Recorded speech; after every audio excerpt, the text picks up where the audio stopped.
Welcome to this week's episode of the Inside Kingston Podcast, where experienced professionals, entrepreneurs, and community leaders based in Kingston upon Thames are invited on to share their story with us. I'm your host, Amyr Rocha-Lima. This week's episode of the Inside Kingston Podcast is brought to you by Holland Hahn Wills, a financial planning and wealth management firm based in Kingston upon Thames. Holland Hahn Wills specialises in retirement planning for senior professionals and successful business owners. Visit hhw-uk.com to start feeling more relaxed and confident about your financial future.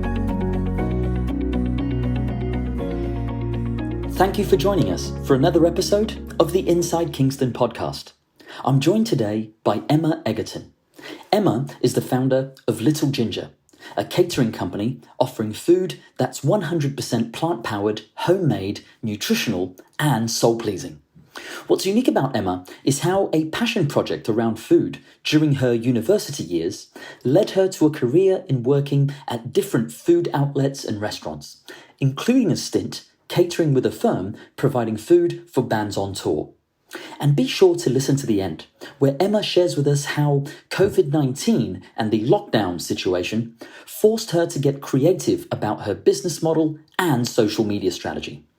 So whether you're interested in knowing more about plant-based foods, or would like to know more about what it takes to run a successful independent business, then I hope you enjoy this episode of the Inside Kingston Podcast.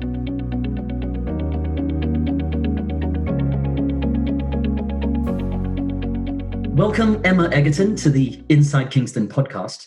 Emma, I'm really excited about this conversation because during lockdown, my wife and I have experimented with a lot of vegetarian and plant-based recipes. And given that a lot of people are becoming more conscious really about their diet and eating habits, I'm sure our listeners can learn a lot from your expertise in this area. But to kick off this conversation, I'd like to go back in time, if that's okay. So Emma, where did you grow up? So I grew up in Cornwall, in North Cornwall, in a place that most people will have heard of because they've either driven past it or through it to get to somewhere nicer. I grew up in Launceston, which is just a little town. Well, I grew up just outside of it. Grew up there, quite a remote place. And honestly, couldn't wait to kind of find my way towards the big city. But now, as I've got older, I do reminisce, and I miss Cornwall a lot. I've had a chance to go down there once, and I need to repeat that trip because Cornwall is absolutely amazing. It is absolutely amazing. It is a very, very special place. Yeah, a very, very special place. Very cool. And did you go to university? And if so, what did you study? Yeah, so I went to, it became a university while I was there, but it was a poly at the time when I first joined. But I went to Anglia University in Cambridge, and I started off studying English, and then I sort of switched my course up slightly and majored in sociology. So it was a joint degree with sociology and English, which kind of chucked me out the other end with nothing very vocational, just with a kind of nice... a degree that was very, very interesting, but not exactly helpful in terms of finding work. And could you tell us a little bit about your career journey before you set up your business? Yeah, so as I've just sort of said about uni, I kind of came out the other side thinking, oh my goodness, what am I going to do? And interestingly, during those 3 years in Cambridge, I kind of began, I guess, my kind of interest in cooking. You know, being a student, you have to be fairly resourceful on not much money. And it was actually at uni that I became vegetarian. Coming from a family, my mum was always a very creative, mad kind of cook that could make anything from anything. I'd say that was when my food interest sort of began, and obviously my vegetarianism began. So I decided after uni to do a course at the Vegetarian Society just outside of Manchester. So I did that, thinking, I don't know what I'm going to do with my degree. And that kind of kick-started things, really. And then I moved to London with my then boyfriend, who is my now husband. and got various jobs in different kitchen environments. Worked in a deli for quite a long time. I worked at the Wholemeal Cafe, which is a very, well, if you're a local person, it's quite a famous cafe in Streatham. It's a very long-running vegetarian establishment. I moved on to working for a brief spell at The Gate in Hammersmith. The Gate is quite a famous now chain of vegetarian and vegan restaurants. What else? I worked in a music event catering company for a little spell, which was fun but exhausting. Yeah. And then my then boyfriend, now husband, decided we went travelling for a year, and I worked my way around a little bit. Worked in various kitchens, Australia, New Zealand, Nepal. Wow. And it was during that travel, actually during that time, that I thought, you know what, I think I better get a bit serious, and I think I better change my trade a bit, and decided to train to become a teacher. So that's what I did when I came back. All right. Okay. Is that primary school? Yeah. So I was a primary school teacher for 15 years. Oh, wow. Which I absolutely loved, up until the point where I decided I didn't love it quite as much. But all the while, even while I was teaching, food was a massive part of my life. I've always cooked, had lots of dinner parties, cooked for friends, family. I've run various supper clubs during that time. My interest was always there. I've always experimented. So the food was always there, Very cool. Very cool. So bringing this conversation to the present, could you tell us a little bit about your business today? Yes. So towards the end of the 15 years of teaching, I started to get that itch, and also hurtling, I guess, towards 40 rather dramatically, as you do. I thought, right, if I'm going to have a switch up and go back to catering and kind of go full circle, it's going to be now or never. So that's what I did. I decided to quit teaching I guess term finished end of July 2016, and I started my little pop-up down at Kingston Market, Ancient Market, in August 16. So that was just trading Friday, Saturday and Sunday. So that's where it all began. Little Ginger. That's fantastic. And full disclosure, Emma, but I've tried your food when you had that stall at Kingston's Ancient Marketplace, and I thought it was delicious. Yet somehow, one of the most widely spread misconceptions about vegan food or plant-based recipes is that the meals are bland or restrictive or boring.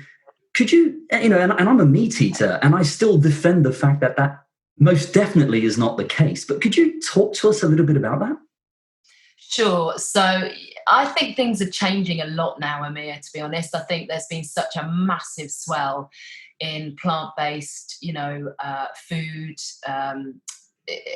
London is kind of awash really with different places, and there's been a real, I guess, driven by the kids, as it were. There's been a real surge of kind of, if you like, naughty plant-based food. So making it more accessible for kids, I guess. You can still have your Kentucky style or your McDonald's style, junk food. It's just veganized.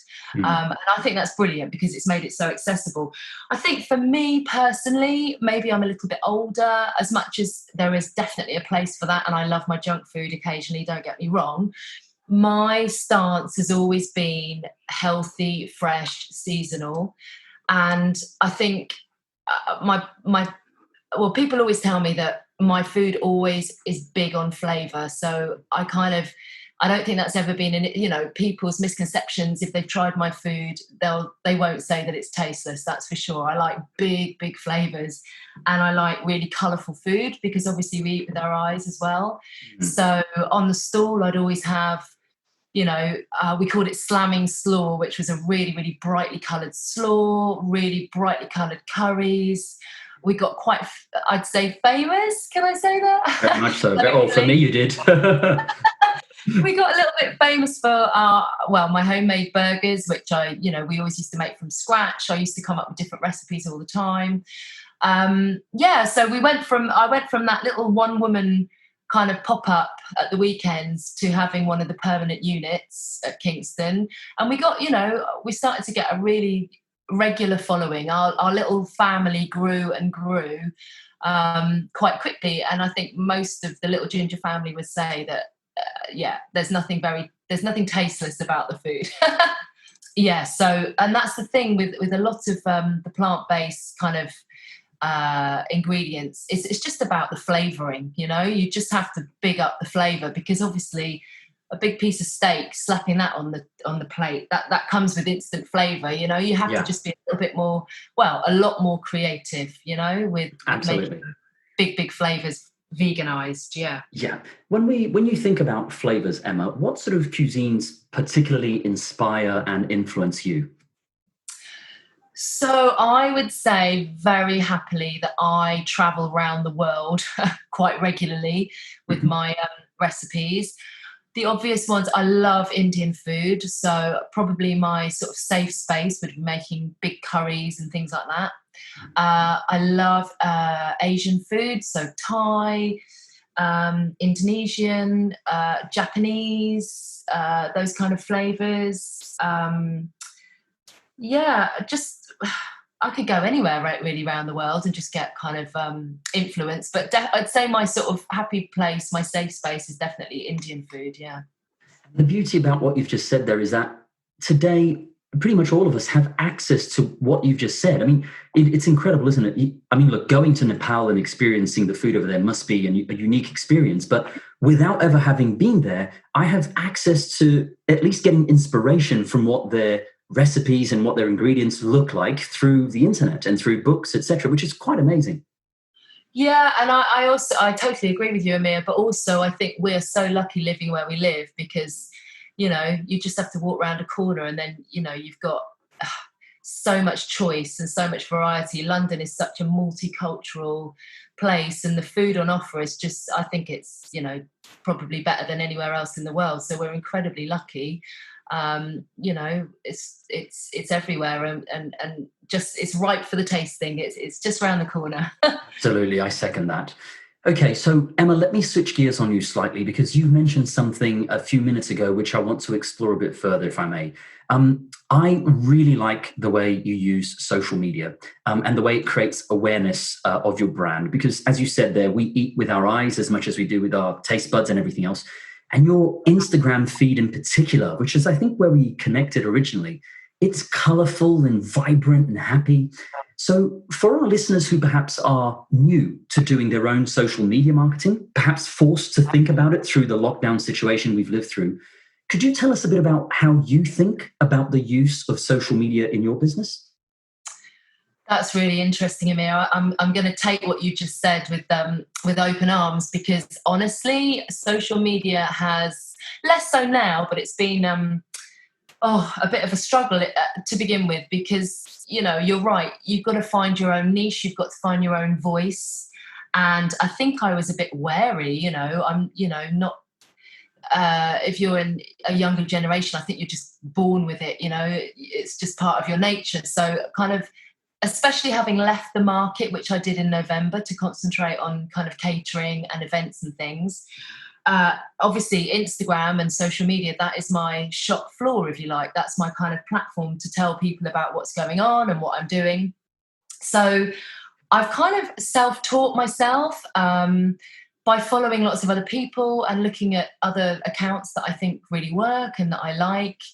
And then I just thought, well, I've got to be true to myself, and what is it that I'm selling, and what is it I'm trying to say, and just kind of focusing on that. And like I said before, I like my food to be big on flavour and big on colour, and hopefully that kind of comes through a little bit in the photos I take and the kind of message I put out. And I think it's about finding your little niche, thinking about your key audience, and if you're in that audience, what would you like to see? You know, I think one of the things that I do need to work on is I probably need to start thinking much more about doing more video footage and kind of introducing more recipes. So hopefully that will be, you never know, watch this space. That might be an area that I start to move into.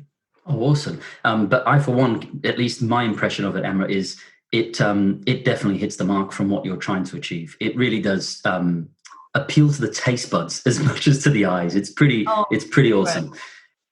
That's good to hear. Thank you, Amyr. That makes me happy. No worries. So, Emma, you talked about how you think about social media and how you use that to be able to attract attention to your business. Given the lockdown situation that we've just been through and the way you've had to pivot your business to cater for today's world, could you tell us a little bit about the services that you're providing today? Yeah, sure.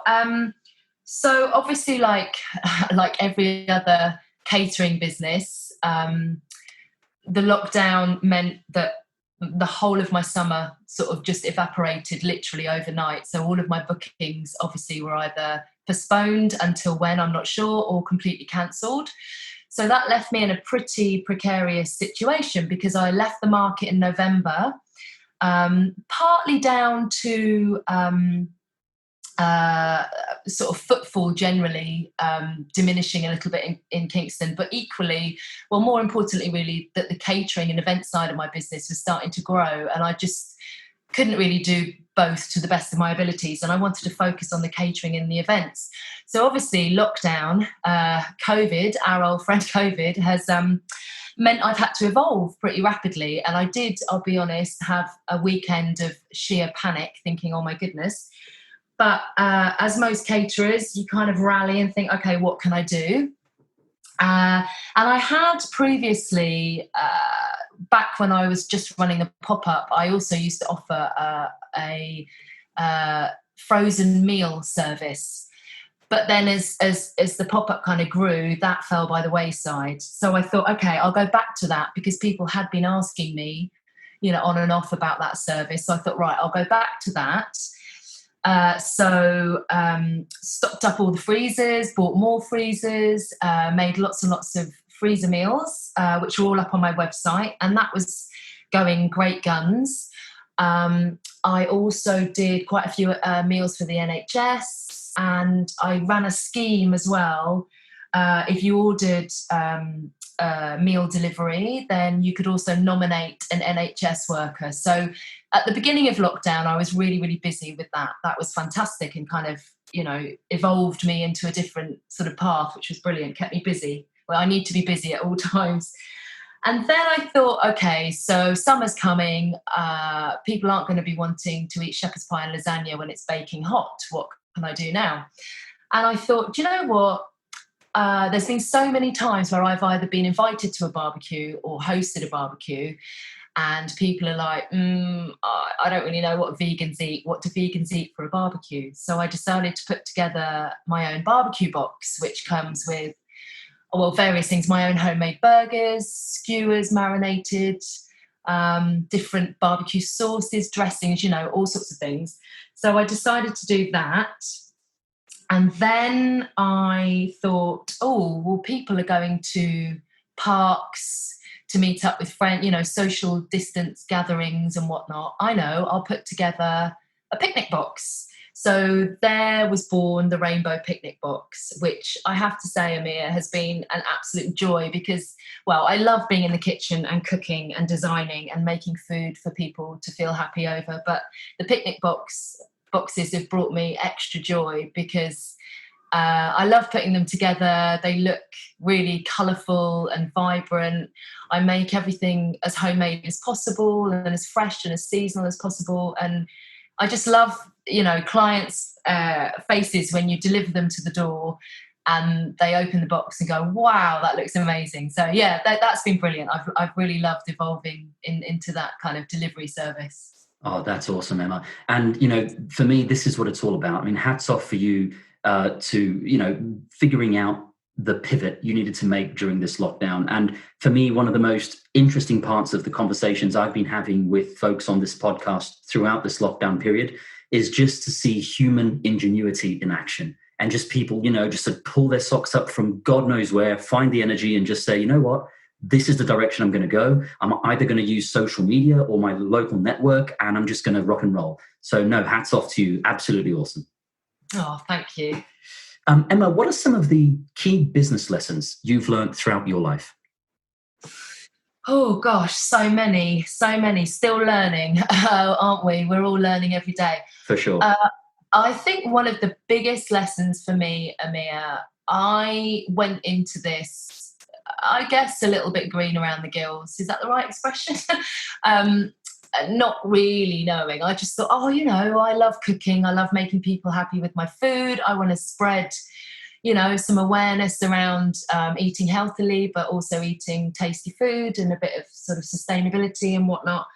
What I didn't really factor in was that actually running your own business, there's lots of other stuff that you have to do to keep up with that you don't enjoy quite so much, the paperwork, the admin and all of that. And I think admitting to myself that there are areas that I do need to ask for a bit of help with sometimes, that you can't do all of it, you're spinning plates sometimes. So yeah, I've learned a lot along the way, and I've also learned to ask for help.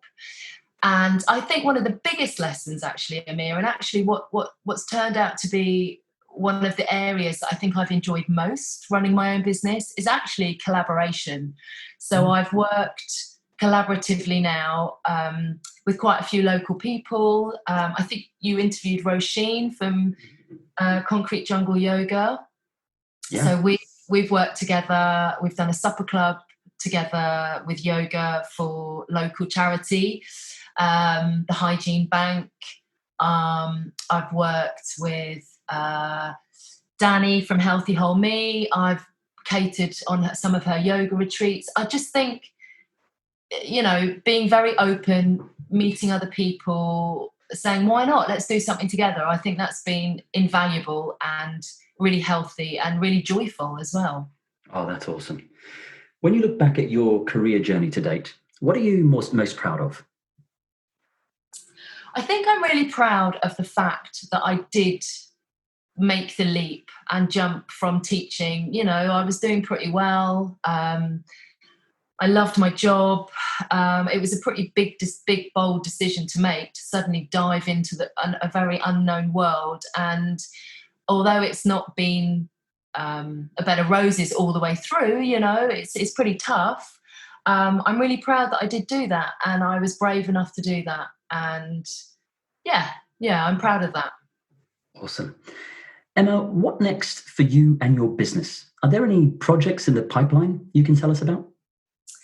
So I would love to carry on. I mean, we talked about how my business has kind of evolved due to COVID. I would like to evolve that side of things and do, increase my kind of delivery range and my menu board. I also want to collaborate with some more people. One of the suppliers that I use in my rainbow boxes is Martin from Samosa Love. I don't know if you've come across him. He's a really magical person. We've talked about collaborating together. I want to work with Shed X. Have you heard of their project up at Tolworth? Hopefully we might be doing some stuff together. More collaborations. Watch this space. You never know. Exciting times ahead indeed. Yeah, definitely. Very cool. As we start to wrap up, I'd like to just ask you a few quick fire questions that our listeners are always interested in. So, Emma, what do you do to relax outside of the office? How do I relax? Yeah, so one of the biggest things you have to do when you run your own business is make sure that you do that. For sure. So one of the best things we did as a family last October was to get a dog. Oh, wow. So that means I have to go out and walk the dog, once or twice a day.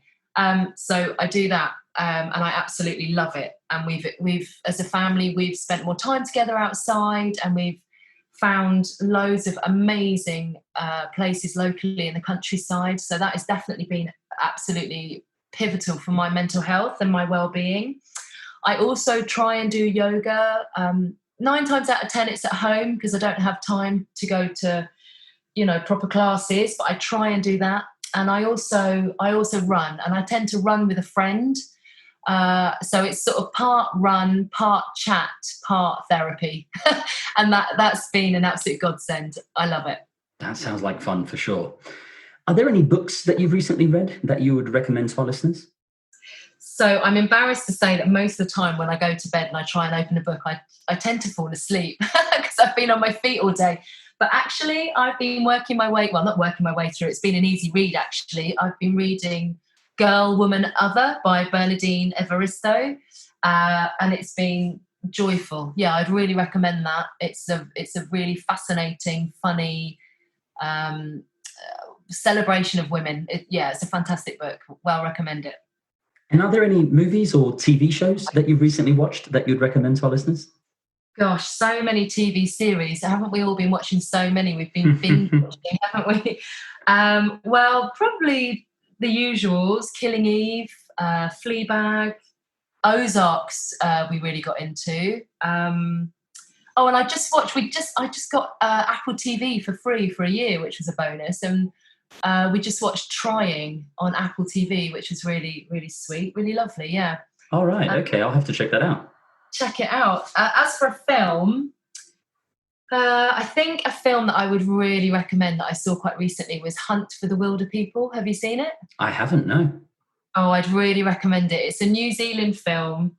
It's hilarious, but it's also deeply touching and quite quirky. Yeah, Hunt for the Wilder People. That's definitely one to look out for.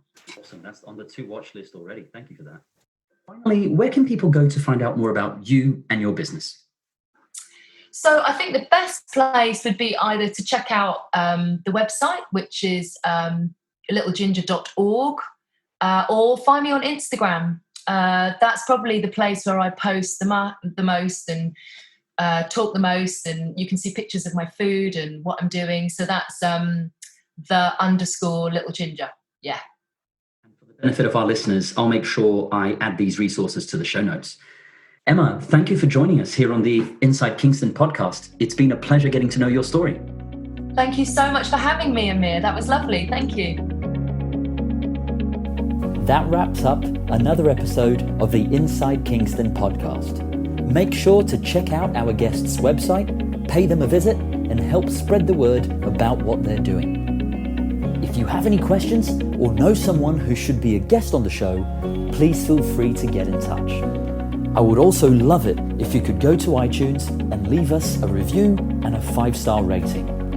We work hard to bring on some great guests, and getting a review from you is one way to help the podcast rate well on iTunes so that others can find and enjoy the show too. Thanks for listening.